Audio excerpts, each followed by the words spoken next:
বলছি আমিরুল মুমিনিন, আমার দ্বিতীয় নম্বর প্রশ্ন হচ্ছে এটাই যে আপনি বলেন এমন একটা জেলখানার নাম বলেন যেই জেলখানার মধ্যে আসামি যে ছিলেন তিনিও জীবিত ছিলেন এবং জেলখানাটাও জীবিত। সুবহানাল্লাহ বলেন। হযরত ওমর বলতে পারেন নাই। 3 নম্বর প্রশ্ন, ইয়া আমিরুল মুমিনিন, আপনি এই প্রশ্নের উত্তরটা দিন। প্রশ্নটা কি? প্রশ্নটা হচ্ছে আপনি এমন একটা কবরের নাম বলেন যেই কবরের ভেতরে নিঃশ্বাস নেওয়া যায় না অথচ বেঁচে থাকে। যেই কবরের ভেতরে নিঃশ্বাস নেওয়া যায় না অথচ মানুষ বেঁচে থাকে, সেই কবরের নামটা আপনি বলেন। সুবহানাল্লাহ বলবেন না?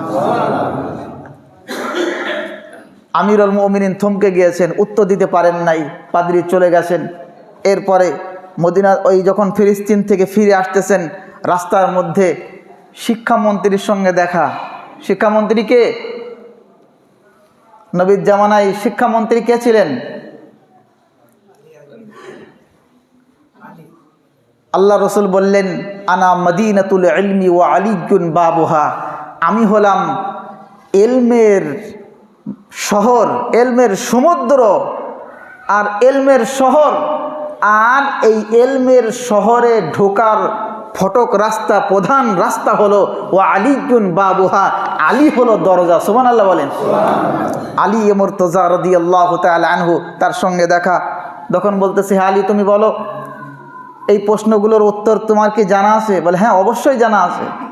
বলছে কি? বলছে 1 নম্বর প্রশ্নের উত্তর হচ্ছে তারা ছিলেন 2 ভাই, 2 ভাইয়ের একই সাথে জন্ম হয়েছে, যমজ ভাই, এবং একই সঙ্গে মৃত্যু হয়েছে। হযরতে উজায়ের আলাইহিস সালাতু ওয়াস সালাম এবং আজিজ আলাইহিস সালাতু ওয়াস সালাম। এবং আল্লাহ পাক হযরতে উজায়েরকে তাওরাত মুখস্থ করার ক্ষমতা দিয়েছিলেন। এজন্য ইহুদিরা বলে অকালাতিল ইয়াহুদু উযায়রুন ইবনুল্লাহ। এই তাওরাত কিতাবটা মুখস্থ করার কারণে ইহুদিরা তারা উজায়ের আলাইহিস সালাতু ওয়াস সালামকে আল্লাহর বেটা বলে। নাউজুবিল্লাহ বলেন। আল্লাহর কিতাব মুখস্থ করলেই কি আল্লাহর বেটা হয়ে যায়? এই যে আমিও তো আল্লাহর কিতাব মুখস্থ আছে, আমার আল্লাহর কোরআন মুখস্থ আছে। নাউজুবিল্লাহ বলেন না? আল্লাহর বেটা আমি কি হয়ে গেছি? নাউজুবিল্লাহ বলেন। পৃথিবীতে লক্ষ কোটি কোটি মানুষ হাফেজে কোরআন, সবাই কি আল্লাহর বেটা? না, কেউ আল্লাহর বেটা হইতে পারে না। লাম ইয়ালিদ ওয়া লাম ইউলাদ ওয়া লাম ইয়াকুল লাহু কুফুয়ান আহাদ। আল্লাহর কোনো বেটা বেটি নাই। এই কথা বলার কারণে ইহুদিরা কাফের হয়ে গেছে। অকালাতিন নাসারাল মাসীহ ইবনুল্লাহ, ঈসা আলাইহিস সালাম আল্লাহর বেটা বলেছিল কারা? খ্রিস্টানরা বলেছিল। এই কথা বলার কারণে তারা কাফের হয়ে গেছে। অন্য অপরাধ তো কম ছিল, কিন্তু এই অপরাধের কারণে তারা কাফের হয়ে গেছে। তো যাই হোক, আল্লাহ পাক হযরতে উজাইর আলাইহিস সালাতু ওয়াস সালামকে 100 বছর ঘুম পাড়িয়ে রেখেছিলেন। কোনো কারণবশত 100 বছর ঘুম পাড়িয়ে রেখেছিলেন। 100 বছর ঘুমের মধ্যে তার কেটে গেছে। আর এই 100 বছরে শরীরের যা পরিবর্তন হয়, সমস্ত পরিবর্তন তার ভাইয়ের হয়েছিল, কিন্তু তার হয় নাই। সুবহানাল্লাহ বলেন। এজন্য তার ভাই হয়েছিলেন 100 বছরের বড়, এবং উজাইর আলাইহিস সালাতু ওয়াস সালাম তিনি হলেন তার ভাইয়ের চাইতে 100 বছরের ছোট। এবং 100 বছর পরে যখন ঘুম ভাঙে, ঘুম ভাঙার পরে 2 ভাই মিলে যখন কাফেরের বিরুদ্ধে লড়াই করে, এই কাফেরের বিরুদ্ধে লড়াইয়ের মুহূর্তে 2 ভাইয়ের গর্দান একই তলোয়ারে একই সাথে চলে যায়। এই জন্য হযরতে উজাইর আলাইহিস সালাতু ওয়াস সালাম এবং আজিজ আলাইহিস সালাতু ওয়াস সালাম, এটা হচ্ছে প্রথম 2 ভাইয়ের নাম, যাদের একই সঙ্গে জন্ম এবং একই সঙ্গে মৃত্যু। বলে দিলেন।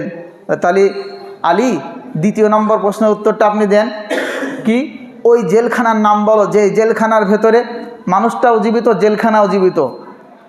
বলে সেটা হচ্ছে হযরতে ইউনুস আলাইহিস সালাতু ওয়াস সালাম যেই মাছের পেটে ছিলেন, সেই মাছটা হচ্ছে জেলখানা, ওই মাছটাও জীবিত, এবং ইউনুস আলাইহিস সালাম মাছের পেটের ভেতরেও জীবিত ছিলেন। সুবহানাল্লাহ বলেন। 3 নাম্বার, নিঃশ্বাস নেওয়া যায় না এমন কবর অথচ মানুষ বেঁচে থাকে, সেটা হচ্ছে মায়ের পেট। মায়ের পেটের ভেতরে নিঃশ্বাস নেওয়া যায় না, কেউ নিঃশ্বাস নেয় না। মায়ের নাড়ির সঙ্গে সন্তানের নাড়ির একটা কানেক্ট করা থাকে, আর সন্তান বেঁচে থাকে, নিঃশ্বাস না নেওয়া সত্ত্বেও মানুষ বেঁচে থাকে, এই কবরের নাম হচ্ছে মায়ের পেট। সুবহানাল্লাহ বলেন। আর 4 নম্বরেরটা আমার মনে নেই। তো যাই হোক, এই 4টে প্রশ্নের উত্তর হযরতে কি আলী রাদিয়াল্লাহু তাআলা আনহু দিয়ে দিলেন। তো আমার বলার উদ্দেশ্য এটাই, ভাই আল্লাহ পাক পৃথিবীতে এমন এমন মানুষ পাঠিয়েছিলেন যে মানুষগুলোর আখলাক, চরিত্র, ক্যারেক্টার এত সুন্দর ছিলেন, তাদের চরিত্র দেখে দেখে, তাদের কাজকর্ম দেখে হাজার হাজার লক্ষ লক্ষ মানুষ তারা ঈমানের কালমা পড়ে মুসলমান হয়ে গেছে।